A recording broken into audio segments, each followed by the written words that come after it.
Bangladesh football খেলা আর cricket খেলা same একই। ওরা জিততে জিততে হেরে যাবো গা, ওরা আবার হারতে হারতে জিততে যাবো গা। আর এরকম কমই আছে যে জিততে জিততে হেরে গেছে, এরকম অ্যাভেলেবেল। ওই কালকে বাংলাদেশে যে ফুটবল খেলাটা ছিল, কিন্তু এটা সেম কাহিনী। প্রথম ওরা গোল দেওয়ার পরে বাংলাদেশ যখন একটা গোল দিয়েছে হামজা চৌধুরী ফ্রি কিকে, তখন আশা ছিল যে হয়তো আজকে ম্যাচটা জিতবো, কিন্তু হাফ টাইমের আগে ঠিক আরেকটা গোল খায় বসে রইল। যখন ম্যাচ 1-1 সমতায়, তখন আবার সেকেন্ড হাফে 2 গোল খায় বসে রইল। ম্যাচ চলে গেছে, আর জিতা মনে হয় সম্ভব হয়েছে না। তাও দুর্দান্তভাবে কামব্যাক করছে।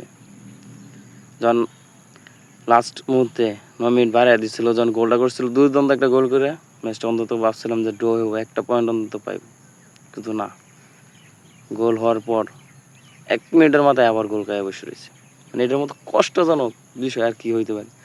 1 মিনিট মনে করেন খেলায় পারে নাই, ওরা চলে গেছে। ওরা নাকি আবার ফুটবল ফুটবল আসলে এরকমই। ফুটবলটা যতটা মনে সুন্দর, তার থেকে কিন্তু ভয়ঙ্কর এই সবাই লাগে।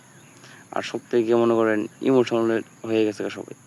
সবার আশা ছিল হয়তো আজকে একটা ম্যাচ জিতে বাংলাদেশ একটা কিছু পয়েন্ট করবো, কিন্তু না, তার হইল কই, ম্যাচ আবার হাইরে বসে রয়েছে, হাইরে একবারে শেষ।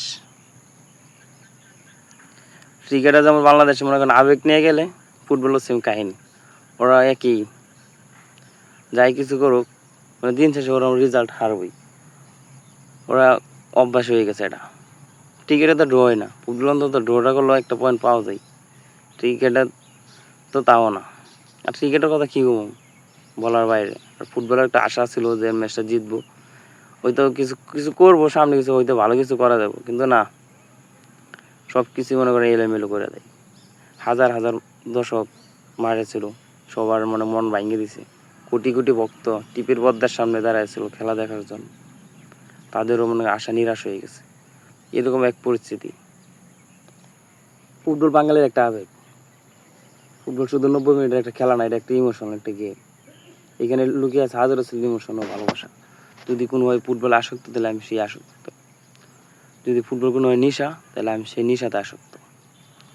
এতটা ইমোশন ফুটবল। ফুটবল আমার এমনি তো ফেভারিট খেলা। ক্রিকেটে আমি ভালো না, ফুটবলে মোটামুটি পারি না পারি, তবে সর্বোচ্চ চেষ্টা করি। ফুটবল ছোটো থেকে বড় যারা আছে সবাই কিন্তু ভালোবাসে, সবাই বুঝে খেলাটার উপভোগ করার চেষ্টা করে। কিন্তু আমাদের এই বাংলাদেশের অবস্থা একবারে নাজেহাল অবস্থা। ওরা তো কবে ফুটবল খেলা শিখবো, আর ওরা যেই ধরনের খেলা খেলে, ওরা নাকি আবার বিশ্বকাপ খেলার স্বপ্ন দেখে। হয়তো কোনো সময় চান্স হইতে পারে, কিন্তু এরকম খেলার সম্ভাবনা নাই। ইউরোপ কান্ট্রির প্লেয়ারগুলোর সাথে পড়লে কেমনি কী করবো, এশিয়া মহাদেশে যেগুলো প্লেয়ার আছে এগুলোর সাথে এই অবস্থা।